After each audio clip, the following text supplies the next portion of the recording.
ભગવાન બિરસા મુંડાની 150મી જન્મ જયંતિની ઉજવણીના ભાગરૂપે નીકળેલી ગૌરવ યાત્રા આજે છોટાઉદેપુરના બોડેલીના અલીપુરા 4 રસ્તા ખાતે પહોંચી હતી, જ્યાં મંત્રીશ્રીએ પીસી બરંડા અને રમેશભાઈ કટારાની આગેવાનીમાં યાત્રાનું ભવ્ય સ્વાગત કરાયું હતું।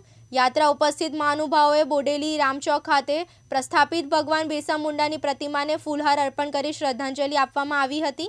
બાદમાં યાત્રા બોડેલી એપીએમસી ખાતે પહોંચી, જ્યાં યોજાયેલી જાહેર સભામાં મંત્રીશ્રીઓએ બિરસા મુંડાના આદિવાસી સમાજ અને દેશ માટેના યોગદાનને યાદ કર્યા હતા।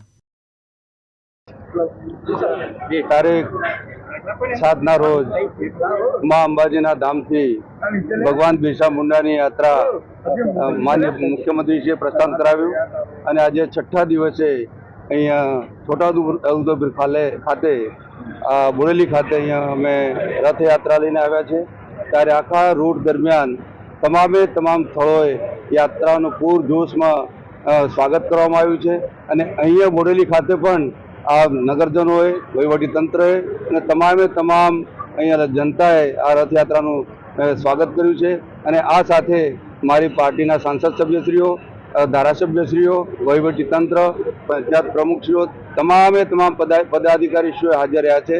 આભાર સાહેબ। બીજી વાત છે કે આજે છોટાઉદેપુર જિલ્લો આદિવાસી જિલ્લો છે, તમામ પુલો સંપર્કમાં બન્યા છે, લોકોને અવર જવરમાં મુશ્કેલી પડી રહી છે। ક્યાર સુધી પુલોનું કામ છે? પુલોનું કામ ટૂંક સમયની અંદર, આમ તો માન્ય તડવી સાહેબે વાત કરી છે, ટૂંક સમયની અંદર આ કાર્યરત થઈ જશે અને કામ બી ચાલુ છે, ટેન્ડરિંગ પણ થઈ ગયું છે એવું મારું માનવું છે। કામ શરૂ થઈ જશે થોડા ટાઈમ। બીજી વાત છે સાહેબ, આદિવાસી વિસ્તારોમાં વધી રહ્યું છે, ભાજપ તેના કામમાં માટે હું એમાં નો કમેન્ટ કરી શકું। સાહેબ બીજી વાત છે કે અહીંયા છોટાઉદેપુર જિલ્લામાં સીસીઆઈ દ્વારા હજુ કપાસની ખરીદી શરૂ કરાઈ નથી। જીન માલિકો વચ્ચે અને સીસીઆઈ જોડે વિવાદ ચાલી રહ્યો છે। ખેડૂતો પાયમાલ થઈ રહ્યા છે।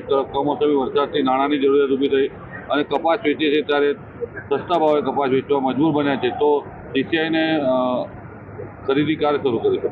ટૂંક સમયની અંદર માન્ય મુખ્યમંત્રીશ્રી અને માન્ય કૃષિમંત્રીશ્રી જોડે વાત થઈ છે અને ટૂંક સમયની અંદર